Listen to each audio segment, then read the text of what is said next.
Hello YouTube and newsletter subscribers. This is Terrell from TerrellO3.com. Today is September 21st, 2016, and this is another Black Star news update. Bonnie sent in a good question. This is in the newsletter currently on page 25. This may be moved up, but let's take a look at the video of what she's talking about here.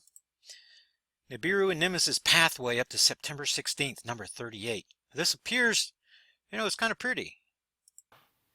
And okay, then so we go if I could into flip this over for you, then and he's showing March 2011.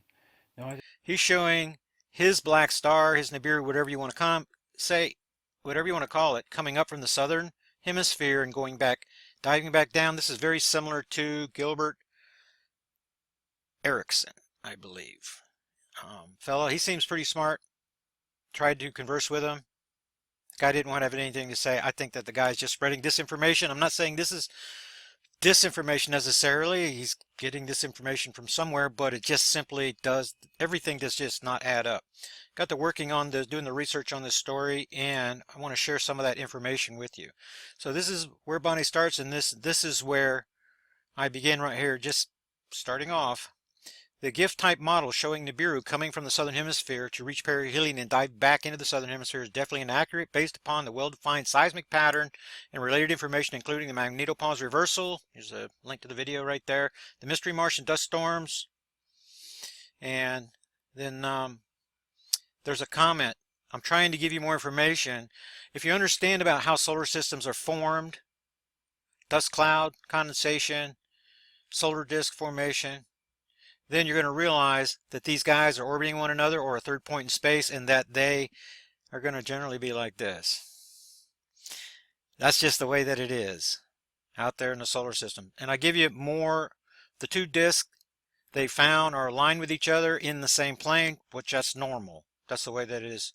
That's the way things are supposed to be. That's typical. Doesn't mean they're always going to be that way, but a very high percentage of these boys, this is the way they are. And the leading hypothesis is that we're dealing with the invisible collapsed binary twin to our sun that went supernova. So this would be like our sun. This would be the binary twin. It was much larger.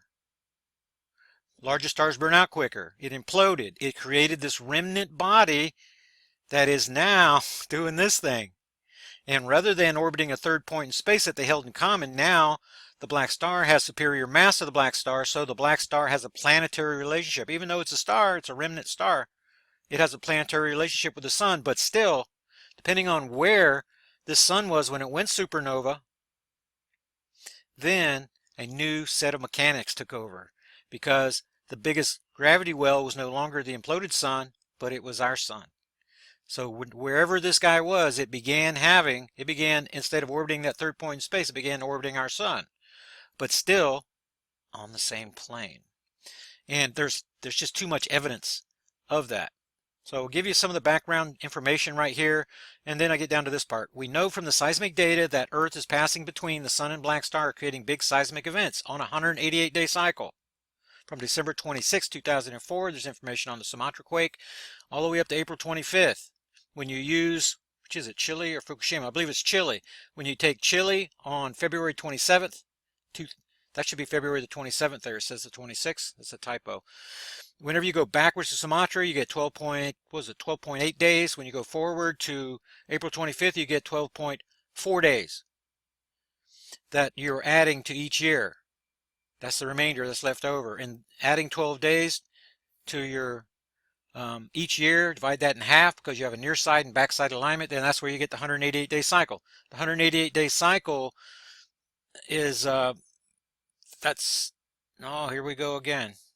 This guy wants to close. I'll open it back up for you here in a second. Okay, but what I wanted to show you was over here. This area of my chart has to be updated. The data is coming in, and I'll update it. This actual event here was April the 28th. Only a 3-degree move. You see this 12-degree move you have average for each year? And the Sumatra quake isn't on here. I begin right here on February 27, 2010. Then you have Fukushima, Guerrero, Papua, Solomon Island. These are happening on a 188-day cycle because it's showing leftward movement from the sun's perspective, leftward movement in the orbit diagram, the RA values are getting higher and higher as this thing's going through space. But not only that, the backside alignments. Christchurch, September 4th, 2010. After that, then we had Fukushima. At 188 days, you got Fiji. After that, you have Guerrero. After that, you have Colombia. Then things start staggering a little further ahead. These backside alignments get a little bit later in the year, and these are becoming earlier in the year. There's something happening with the chart that I have yet to wrap my head around, but I'm getting to understand it better. It's magnetic repulsion, binary star magnetic repulsion model, and there's more going on here in my deliberations with geophysicists, with James and Jason, getting to a little better picture. Don't have a full chorus, a full symphony singing yet, and I hope there's more people, science-minded, gifted type people, that will join us in these deliberations. And I'll post, you want to answer the 10 basic questions. I want to see your perspective, where you're coming from.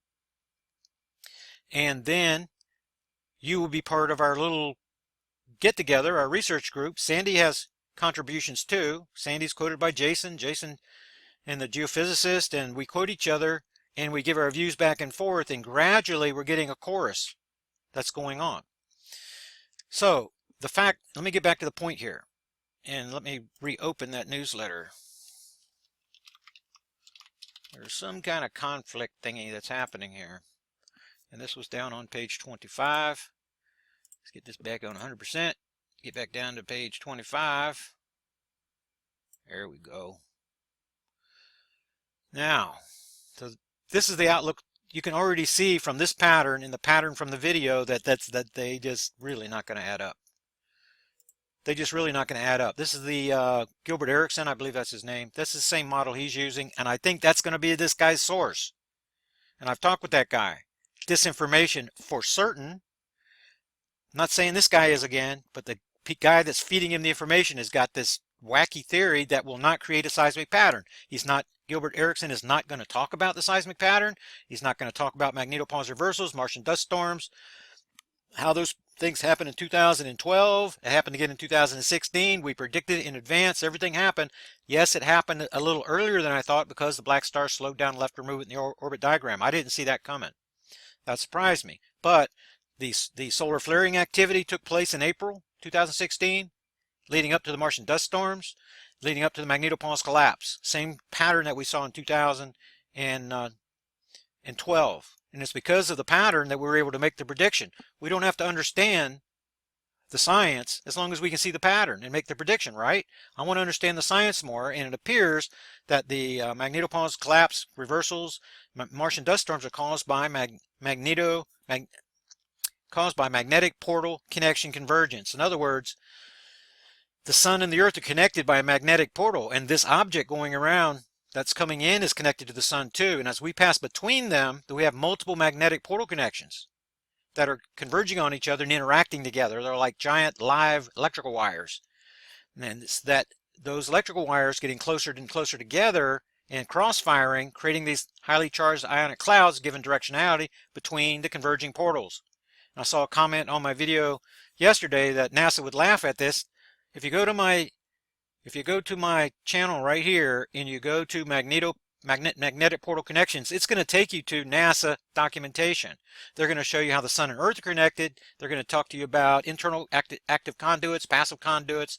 They're going to give you a little bit of the anatomy of a magnetic portal connection from current understanding, because right now they're looking at these portal connections as magnetic because they can measure magnetics. They can see magnetics, when actually we're going to find out in the future that these internal conduits are conducting electromagnetism from across the entire electromagnetic spectrum.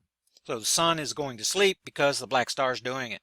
And it's creating, as it gets getting closer, the magnetic portal connection is getting more, it's conducting more solar electromagnetism for redirecting to all the planets based on their near proximity. So that is the facts in this case from my perspective. And so I wanted to make this special news update. I'd like to keep them around 10 minutes and not go much further. Lots of information in here. The seismic pattern, the 180-day cycle. This is a link to Minster Armour Bosich paper I became aware of instantly in April of 2011, and it was connected to the Ellen and Comet discovery. A lot of people want to laugh about it, but we learned a lot. The discovery of the seismic pattern came because Leonid Elenin, which I don't even think is a real person, this is a NASA psyop. They pointed to the Leo constellation at the discovery 12/10/2000. Oh, this should be 12/10/2010 right there. I'll fix that. And and then whenever Mincher Basic came out with his paper, Marshall Masters grabbed him by the arm. I was on my first radio show ever was done with Marshall Masters as a member of his elite um, research team.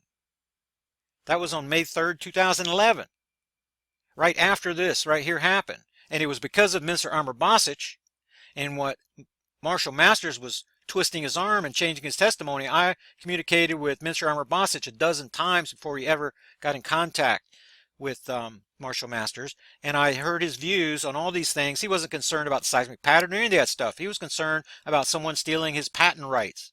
That's all he was concerned about. He's not a Planet X, Black Star, Nibiru, anything. He's using the +6 seismicity paper to for a different reason. This has to do with hyperresonation, frequencies, solar system mechanics, and leans more towards plasma cosmology, if you ask me. But anyway, that's the reason the Marshall Masters don't like me anymore, because I was blowing the whistle on what he was doing in the arm twisting with Minster Basic. But this is a very key part of the puzzle of solving this case of what happened back in 2011. And at Ellen and Comet, I made a lot of mistakes back then. That was my first year in the investigation. But still, there was enough information available to make the prediction for March 15th, 2000. This investigation started January of 2011, right after the Ellen and Comet was discovered. We had enough data even in the first 2 months to make the prediction for March the 15th for Fukushima that happened 4 days earlier. The next year we predicted Guerrero within 2 days. So we identified the 188-day cycle, but there would be no cycle. There would be no seismic pattern if the star coming in here was doing so like this. This is my view to be totally rejected. If somebody has the scientific wherewithal to demonstrate using these type of diagrams, they have the wherewithal also to identify the seismic pattern, the magnetopause reversals, the Martian dust storms, the other events that are connected, definitely connected, the shrinking heliosphere, the weakening magnetosphere. There's a long list of scientific evidence that is put together in this Project Black Star investigation. And the fact that these guys go off in their little niches, their little cubby holes, and they work independent of the science. They're trying to give you a scientific explanation without including the geology, the astrophysics, the physics. You see what I mean? Right? That's what Project Black Star does that these other guys are not going to do. Whether it's suspicious observers, Dutch Sense, the Mary Greeley's, the people like that, God bless them, bless their hearts. They are giving us information from their little teeny corner of the solar system, little corner perspective of the study. If you want to watch suspicious observers, you're going to get a nice weather report, right? And he's going to focus everything on the sun, as if the sun's doing everything, whenever the black star is the 90 billion pound elephant in the room. So anyway, this went a little bit over. Let me point you back to the newsletter article so you can see what you're looking at here. And this why I'm here before I sign off. All the information is there that you need to be able to sort this out. There is a ton of information in this newsletter. There's this is a really beautiful piece by Jason, Infinity and Beyond, in this little deal that he's put together here. And Jason got a good mind, and he thinks way outside the box like I do. And he's showing me some things. Remember, I'm very slow to draw conclusions. I'm going to listen to everybody's singing in this case, and I'm listening for that ring of that bell, that sound of truth. And but there is diagrams in here. There's just really a lot. There's more information in here on Black Star features and characteristics than maybe in all the other newsletters combined. This is a really good newsletter. It's deep. You go to the deep side of the pool a little bit, but gradually, and I'm trying to inspire the contributors to speak more in more general terms, and rather than these highly sophisticated terms, and to connect their commentary to events. Things that we can measure, observations, the reversing magnetosphere, what can cause that? The global warming that's going on. There's debate about there if it's cooling or warming. It's definitely warming. 2017 will be the hottest year in recorded history. Take that to the bank. Although there are going to be colder regions, the polar vortex phenomenon taking place, but tons and tons of information here. Make sure that you, if you're not a subscriber, I hope that you will be. This will be included in the Dropbox folder for all newsletter subscribers, along with everything else. And if you're not, then make sure that you're going to get a free link to this video out of the description box of the upcoming update that's coming out tomorrow. This is the one that I did earlier, the report, and you guys should have already seen that video. If you haven't, jump over there. There's the link to it. You can get it out of my description box. Please share my videos. Let's up the numbers over here to get a little more credibility. We don't even have 10,000. Some of these guys have got 200,000. We don't even have 10,000 subscribers over here. So if you guys will do that, then I appreciate it very much. And this went longer than I wanted to, but I want to give you a little demonstration. And remember, it's only $25 per year. You go to Terlo3.com, hit the subscription button, and why I got your ear here, I had to change email addresses. It's kind of a long story if you haven't been around. When we went through it beginning of 2015, and apparently the old email address was connected to this button. All the settings were changed, but this button has just been updated now. So some people, whenever you receive your notification email, you always get the right email address, but some people got the wrong email address because of the old subscription button. So just want to make you aware of that. I did identify the problem. It is fixed, and I apologize for that. And thanks again. Remember, you can donate here. You can contact me. This is a non-subscription, non-subscriber email address. You can see how busy I am. I cannot get here every day, but I get here as quick as I can, as time permits, among the other things. And you will get an answer when you contact me here. Eventually, you're going to get one. It may be a few days. It may be a week or more. That's just the way that it works. Remember that my time is invested every single morning answering every single email from every single subscriber and contributor every single day. And sometimes that goes till 4 in the afternoon, and I just do, at that point I'm about ready to drop, and I cannot do anymore. I have to get away from it, or my head's going to explode. So remember, only $25 a year. This is a really, really great deal. You have access to all the information, and you get access to all the other previous emails. And for those that are kind of new, I recommend 2012 volume number 9. My senior, Michael Owens, my senior astronomer at that time, was writing all the feature all the feature articles for the newsletter. Very brilliant man, and he begins off in 2012. There's some really great stuff back there. So I just want to point you in that direction. Thanks again, and be sure to share this video with others, and appreciate you guys' support, and I'll see you on the next Black Star Update Report, which is coming out tomorrow, unless I see something else where another Black Star news needs to be made. Thanks again. I'll see you guys on the next update report.